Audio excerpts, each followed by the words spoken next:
Assalamualaikum warahmatullahi wabarakatuh. Yang saya hormati Ibu Robiah Astuti, Magister Pendidikan, selaku dosen pengampu mata kuliah Metodologi Penelitian Kuantitatif.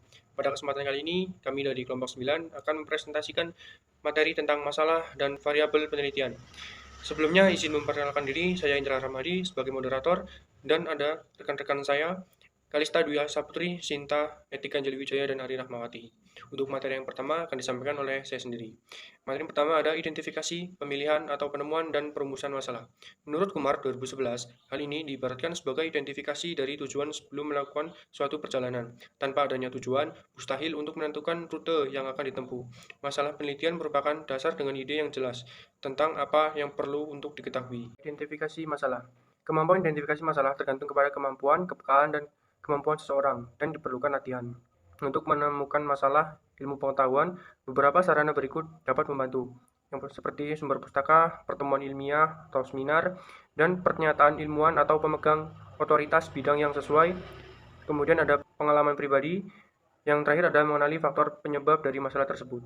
Yang kedua ada penilaian masalah. Tidak semua masalah yang diidentifikasi layak untuk dijadikan topik penelitian. Kriteria suatu masalah ilmiah layak untuk diteliti dan ditinjau dari aspek objektif dan aspek subjektif. Yang ketiga ada perumusan masalah. Tujuan perumusan masalah untuk membatasi dan memperjelas masalah penelitian sehingga membantu pelaksana langkah selanjutnya. Rumusan masalah yang baik apabila jelas dan sesuai dengan yang akan dibuktikan dengan kegiatan penelitian, yang dimana pernyataan ini dikemukakan oleh Solihah pada tahun 2020. Baik, selanjutnya ada variabel penelitian. Variabel adalah komponen utama dalam penelitian. Oleh sebab itu, penelitian tidak akan berjalan tanpa ada variabel yang diteliti karena variabel merupakan objek utama dalam penelitian. Untuk menentukan variabel tentu harus dengan dukungan teoritis yang diperjelas melalui hipotesis penelitian. Menurut Ali 2015, variabel adalah objek yang menjadi pusat perhatian penelitian. Jenis-jenis variabel: variabel bebas, independen, variabel yang mempengaruhi variabel lain. Contohnya motivasi kerja. Variabel terikat, dependent, variabel yang dipengaruhi oleh variabel bebas. Contohnya kinerja karyawan. Variabel kontrol atau variabel yang dikendalikan untuk meminimalisir pengaruh terhadap variabel terkait sifat variabel. Dinamis, variabel yang dapat diubah atau dimanipulasi, contohnya presentasi kerja. Statis, variabel yang tidak dapat diubah, contohnya jenis, kelamin, usia, bentuk. Variabel konseptual, variabel yang diukur melalui indikator, contohnya kinerja karyawan. Faktual, variabel yang berdasarkan fakta, contohnya usia, jenis kelamin, skala pengukuran. Variabel nominal, variabel kategori dengan simbol, contohnya jenis kelamin. Ordinal, variabel kategori dengan tingkatan, contohnya tingkat pendidikan. Interval variabel dengan jarak yang sama, 0 tidak mutlak, contohnya suhu. Rasio, variabel dengan 0 mutlak, contohnya berat badan. Waktu pengukuran, variabel maksimalis pengukuran menampilkan format maksimal. Tipikalis, pengukur dengan alat ukur standar. Pemahaman seksama mengenal variabel penelitian mutlak diperlukan untuk menghindari bias atau melakukan pekerjaan yang sia-sia. Beberapa contohnya keliru disajikan berikut ini. Yang pertama ialah hubungan antar pendataan penduduk dengan populasi burung gereja. Yang kedua ialah hubungan antar frekuensi banjir di dataran rendah dengan peperma kambing di daerah perbukitan. Yang ketiga ialah hubungan antar acara televisi dengan kebiasaan anak muda keluar malam. Untuk menghindari praktik keliru di dalam menentukan variabel penelitian, berikut ini disajikan beberapa jenis variabel beserta contoh-contohnya. Dan yang pertama yaitu variabel kontinu. Variabel kontinu adalah variabel yang berbobot atau nilainya dapat ditentukan dalam jarak spesifik dengan ukuran desimal yang tidak terbatas. Pembatasan desimal kalaupun ditentukan karena alasan-alasan teknis semata-mata seperti dua angka di belakang koma dengan pembulatan ke atas atau ke bawah. Dan yang kedua ada variabel diskrit. Variabel diskrit adalah variabel yang bobot atau nilainya tidak dapat dinyatakan dalam bentuk desimal karena satuannya bersifat khas.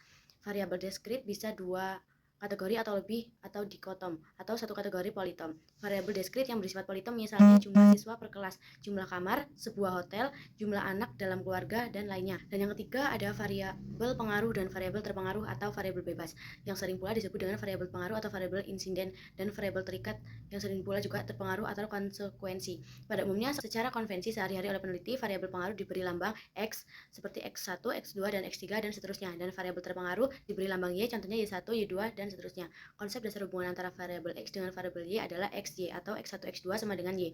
Dan yang terakhir ada variabel aktif dan variabel atribut.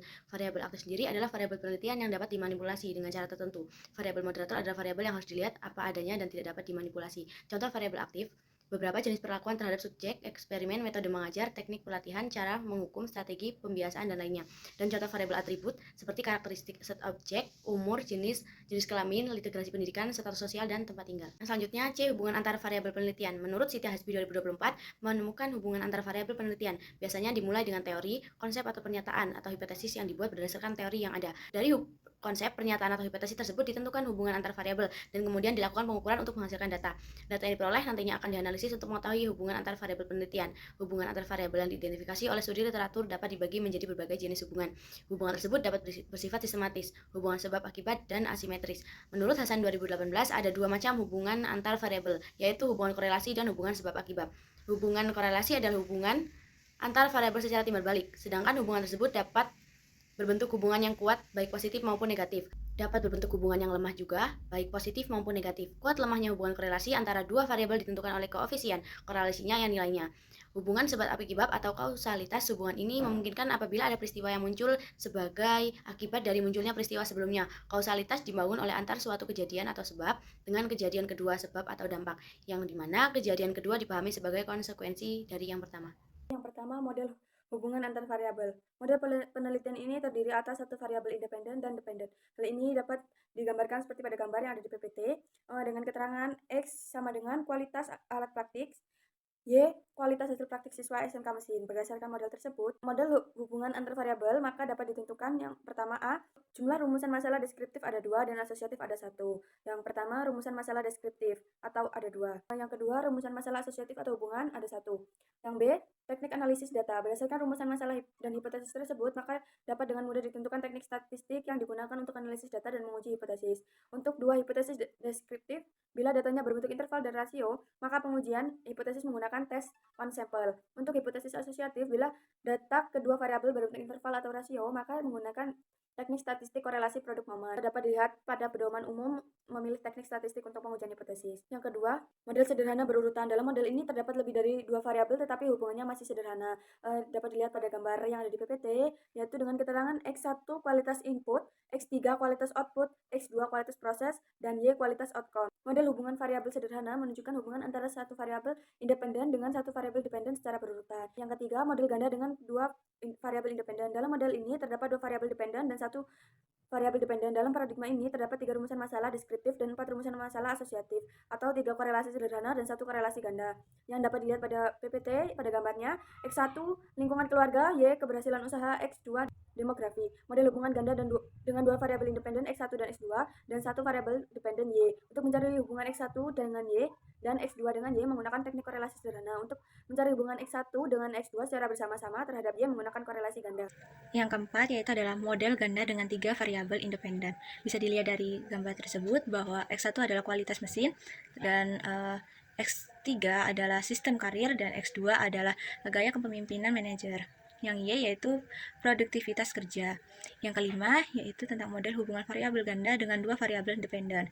Bisa dilihat dari gambar tersebut, X1 adalah tingkat pendidikan, Y2 adalah disiplin kerja, Y1 adalah gaya kepemimpinan. Yang keenam yaitu model hubungan variabel ganda dengan 2 variabel independen dan 2 variabel dependen.